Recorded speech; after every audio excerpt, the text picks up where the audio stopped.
আসসালামু আলাইকুম গাইস, কেমন আছেন সবাই? অন্যান্য বছরের তুলনায় এই বছর বাংলাদেশের গরম অনেক বেশি। এই গরমের কারণে অনেক মানুষের কষ্ট হচ্ছে, অনেক মানুষই অসুস্থ হয়ে পড়েছেন। দিন দিন আবহাওয়া চেঞ্জ হচ্ছে। বৈশাখ মাসে এত গরম আর আগে কখনো পড়েনি। এই গরমের কারণে বাচ্চাদের পড়ালেখার অনেক ক্ষতি হচ্ছে। স্কুল, কলেজ, মাদ্রাসা সব বন্ধ। ফলে বাচ্চারা বাসায় অলস সময় কাটাচ্ছে। আমারই তো পরীক্ষা চলছিল, কিন্তু এই গরমের কারণে স্কুল বন্ধ হওয়ায় পরীক্ষা বন্ধ। আর সারাদিন বাসায় বসে কি পড়তে মন চায় বলেন?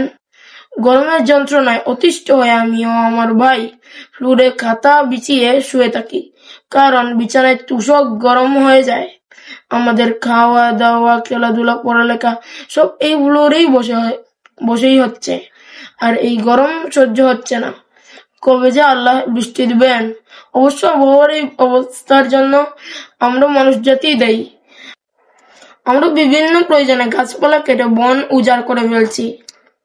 তাছাড়া গাছ কেটে বড় বড় রাস্তা তৈরি করছি, বড় বড় দালান নির্মাণ করছি। আমরা আধুনিকতার ছায়ায় নিজেদের বাসিয়ে দিচ্ছি। কিন্তু আমাদের গাছ লাগাতে হবে।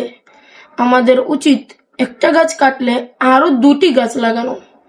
আমরা সবাই উন্নত জীবনের আশায় শহরমুখী হচ্ছি, আর তার জন্যই গাছ কেটে শহরকে সাজানো হচ্ছে।